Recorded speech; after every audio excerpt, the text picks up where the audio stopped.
இனிய காலை வணக்கம். இன்னைக்கு நாம பார்க்க போற பகுதி சிறுகதை.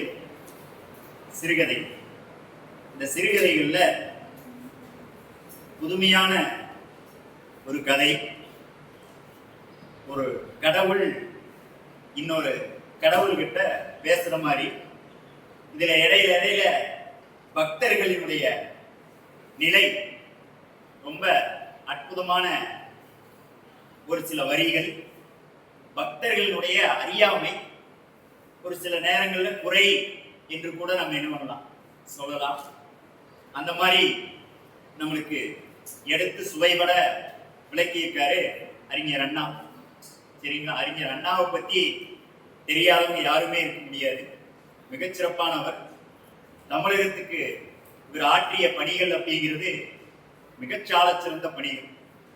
அவர் எழுதின கதைகள்ல நம்மளுக்கு ஒரு சிறுகதை தொகுப்பா அமைந்திருக்கக்கூடியதுதான் கருப்பண்ணசாமி யோசிக்கிறார். ஆகவே கருப்பண்ணசுவாமி அப்படின்னு சொல்லும் போது ஏதோ ஒரு மதம் சார்ந்ததோ ஒரு கடவுள் யோசிக்கக்கூடிய ஒரு பாங்கினையோ வெளிப்படுத்தியிருக்காங்க அப்படின்னு சொல்லி நாம சொல்லி இருக்க கூடாது. இதுல என்ன அப்படின்னா சிவபரம்பொருள் அவங்க பார்வதி தேவி உமையம்மை அவங்க கருப்பண்ணசாமி கிட்ட ஒரு சில கேள்விகளை கேட்கிறாங்க. இந்த காலத்து பக்தர்கள் எந்த மாதிரி இருக்கிறாங்க, என்னென்ன நிலைப்பாடுகளை வைத்திருக்காங்க அப்படிங்கிறத பத்தி தான் செய்தி. இதுல கருப்பண்ணசாமி உமையம்மை கேட்கிற கேள்விகளுக்கு பல இடங்கள்ல நல்ல பதிலுரைகளை கொடுத்துட்டு வர்றாங்க. முதல்ல கருப்பண்ணசாமி ஒரு சில நேரங்கள்ல பயப்படும் விதமா பல செய்திகள் இங்க பதிவு செஞ்சிருக்காங்க. என்னன்னு பாத்தீங்கன்னா, கருப்பண்ணசாமி எனக்கே ஒரு கூண்டுக்குள்ள இருக்கிற மாதிரி ஒரு வாழ்க்கை அமைந்திருக்கிறது தேவி அப்படின்னு சொல்லி உமாதேவி கிட்ட சொல்றாங்க. அப்படி உமாதேவி கிட்ட சொல்லும் போது உமாதேவிக்கு ஆச்சரியம். என்ன கூட்டுக்குள்ள இருக்கக்கூடிய ஒரு வாழ்க்கையா, கடவுளாகிய உங்களுக்கேவா அப்படின்னு சொல்லி உமாதேவி கேட்கிறாங்க.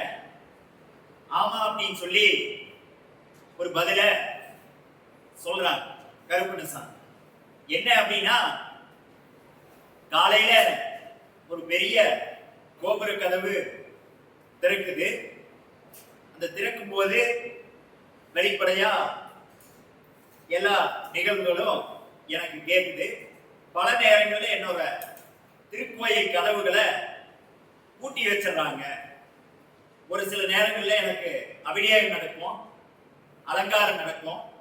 அதையெல்லாம் தாண்டி மணியோசை, கோயிலுடைய மணியோசை கேட்கும். இதெல்லாம் தாண்டி எனக்கு வழிபாடுகள் எல்லாம் நடக்கும்.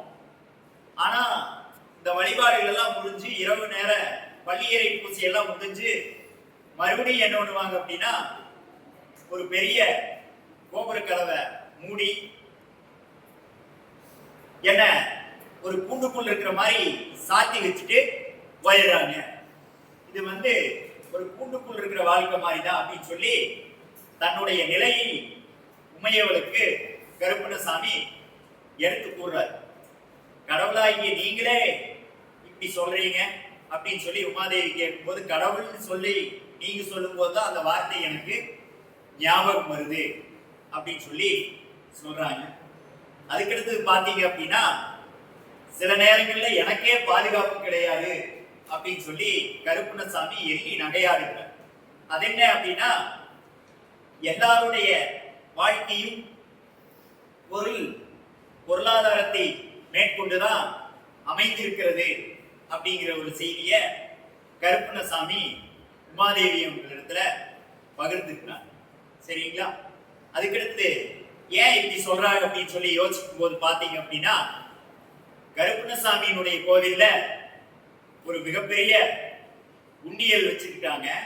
அந்த உண்டியலானது மனிதன் தேவைக்காக சில நேரங்கள்ல பயன்படுகிறது அப்படின்னு சொல்லி விளக்குறார்.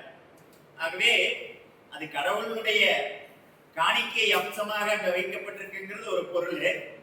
இன்னொன்னு என்ன அப்படின்னா, மனிதனுடைய அடிப்படை தேவைகளை எல்லாம் தாண்டி தான் கடவுள். என்ன அப்படின்னா, மனிதனுடைய தேவைகளுக்காக சில நேரங்களில் உண்டியிலே என்ன ஆயிருக்கு, தீர்த்து போயிருக்கு.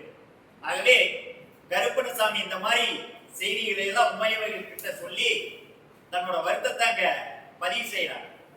ஆகவே மனிதனுடைய அடிப்படை தேவை அப்படிங்கிறது பணம்.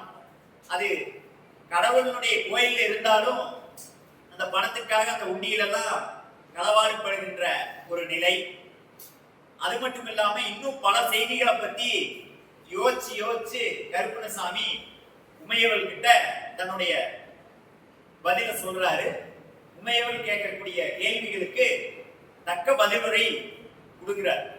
ஆகவே இது இரு கடவுளர்களுக்கு இடையே நடந்த ஒரு உரையாடலை கருப்பணசாமி நிறைய சிந்தித்து பதிலை கூறக்கூடிய ஒரு செயல்பாட்டின் காரணமாகவே என்னவோ இதற்கு கருப்பணசாமி யோசிக்கிறார் என்கின்ற ஒரு தக்க ஒரு பதில் தலைப்பை அறிஞர் அண்ணா அவர்கள் வைத்து கடவுளர்களுக்கு இடையே நடந்த உரையாடலை மிகவும் அற்புதமாக படம் பிடித்து நம் சிறுகதையில் காட்டியிருக்கிறார் என்பது இங்கே தெளிவாக விளக்கப்படுகிறது. நன்றி, வணக்கம்.